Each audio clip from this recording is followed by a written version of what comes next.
Ella McCay is a comedy drama written and directed by James L. Brooks. If that name is in any way familiar to a select number of you watching this, you'll recognize that name as the same guy who has a hand in making The Simpsons in one way or another. This is about the extent of knowledge I knew about the guy myself before looking into him, until I saw that he has in fact directed a couple of other movies, including As Good As It Gets. He also co-created the Mary Tyler Moore Show, which is news to me, but that's considered old head stuff, so it doesn't really matter to you now, does it? This film stars Emma Mackey, Jamie Lee Curtis, Woody Harrelson, and Julie Kavner. The film's about an idealistic young politician who juggles familial issues and a challenging work life while preparing to take over the job of her mentor, who's the state's longtime incumbent governor. I had no idea what this movie was about before going into this thing. I mainly decided to check it out because of some of the names in the cast and the limited background that I knew about the director behind it. So with all that being said, let's get into the actual review. I'll start with the performances, firstly with Emma Mackey, who plays the titular Emma McCay. Mackey is known for her role in the TV series Sex Education, along with appearing in movies like Death on the Nile and Barbie, on account of her vaguely looking 2% like Margot Robbie. Kind of like that one other actress too. In this movie, Mackey carries herself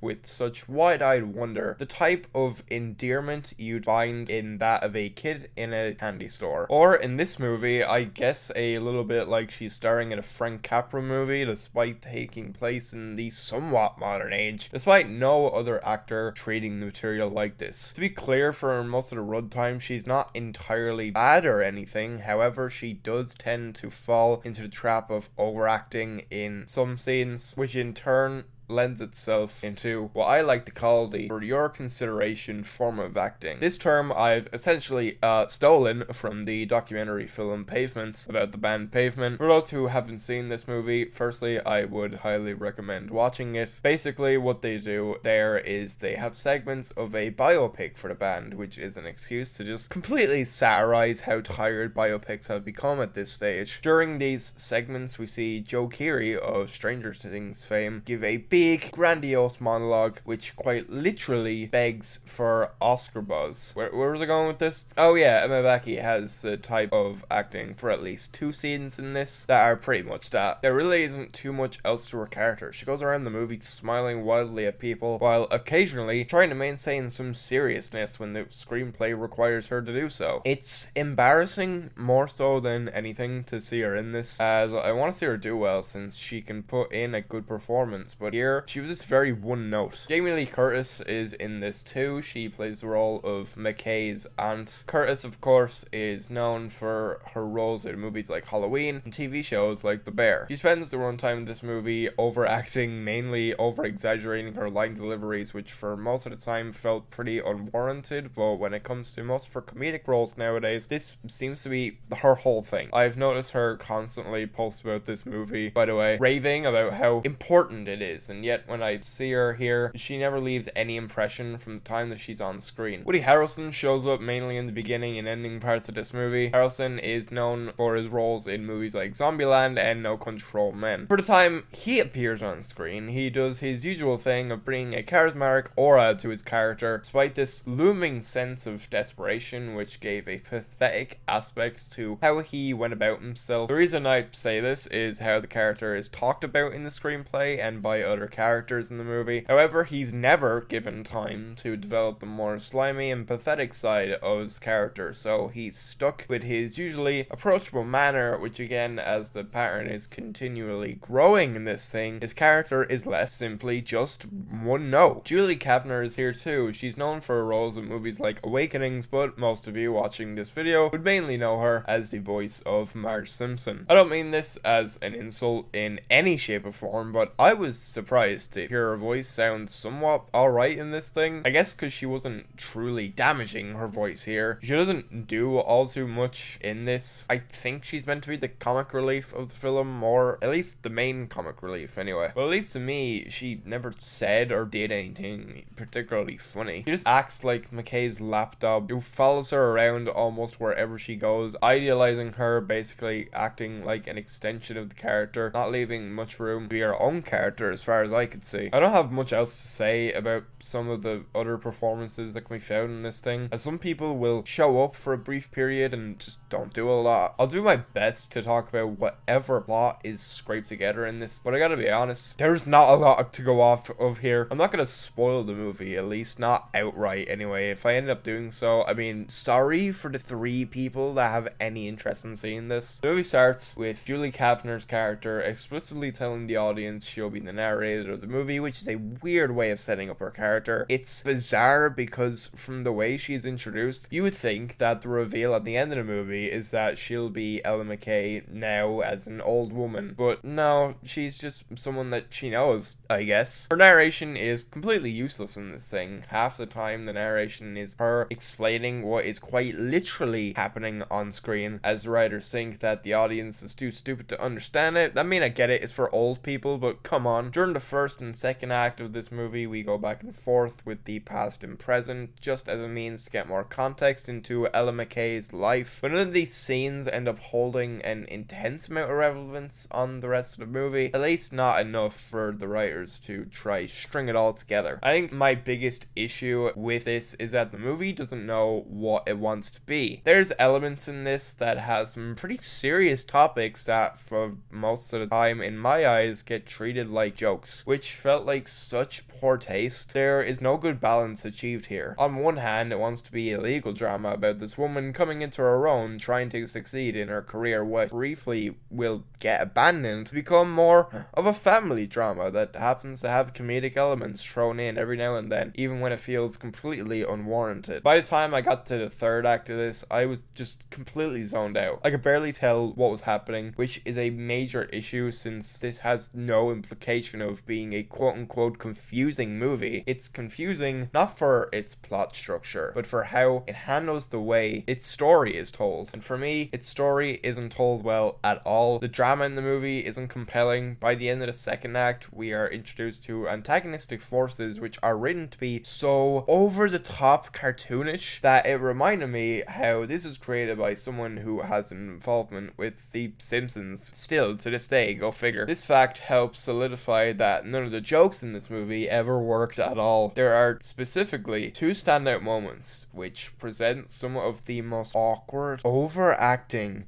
in search of laughs I think I have ever seen. I saw this movie alone since not a soul seems to have any interest in this, and despite that I felt such secondhand embarrassment. Moving on, the cinematography in this movie was done by Robert Elswit. Elswit has done cinematography on films like Nightcrawler, There Will Be Blood, and Boogie Nights. This is a shock to me because for 90% of this movie you would never expect the guy who was the director of photography on such incredible movies would be anywhere near this movie, especially when you're watching it, as this doesn't give off any sort of creativity or interesting camera techniques, as we are mainly subjected to a bunch of static shots that are meant to act as a means for the actors to let their performances do all the talking for the scenes that they're in. Unfortunately, when the story is mind-numbingly boring and the performances don't do much, you are stuck with a pretty visually bland and unappealing film to sit through. I'm not asking for insane camera work, but for a majority of this, it is pretty draining to look at. I will give credit to the lighting, as it does help to make this look like a real movie sometimes, but that is the least tiniest bit of credit that I'm physically capable of giving this. I think for me, personally, seeing that Elswit shot this is disappointing, as many of the films he's been a part of look pretty great. I guess it goes to show the director has just as much hand in making the movie look good than the cinematographer alone. The music in this movie was composed by Hans Zimmer, of all people. I don't need to tell you the type of movies he's done music for, but to briefly mention, he composed the music for movies like The Dark Knight and Dune, just to name a very small few. There is unfortunately nothing interesting going on in this score. From what I could hear, it's mainly piano music that acts as whimsical background music for the scenes that are going on. It's mainly wallpaper music, nothing particularly interesting for an overall pretty uninteresting film. I really don't have much to say about it. I guess in isolation narration, it sounds fine, but it does nothing to enhance the scenes that they're in. When there is a sad scene, the music is sad. When the scenes show people in love, the music is whimsical. This is very basic stuff. I'll admit, this was tough to make a review out of. My experience watching this movie can be described as slowly fizzling out of tune the more and more this movie went on, until sometime around maybe the second act, maybe the beginning of the third act, I sat up in my seat and thought to myself mainly two things. One, who is this movie made for? And two, what is the point of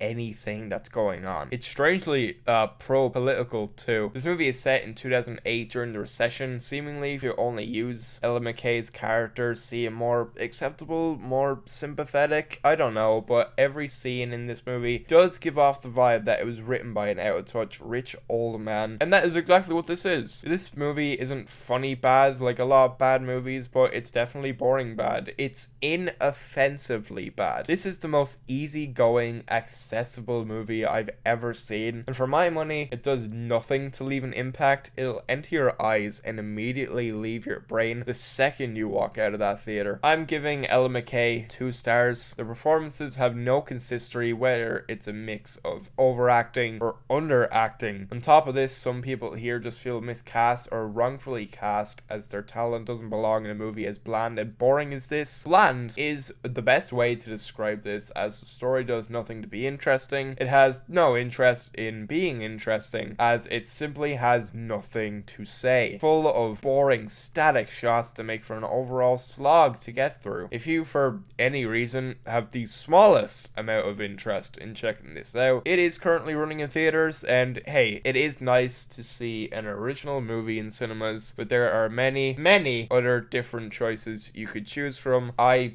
honestly wouldn't wish a viewing of this boring mess on my worst enemy.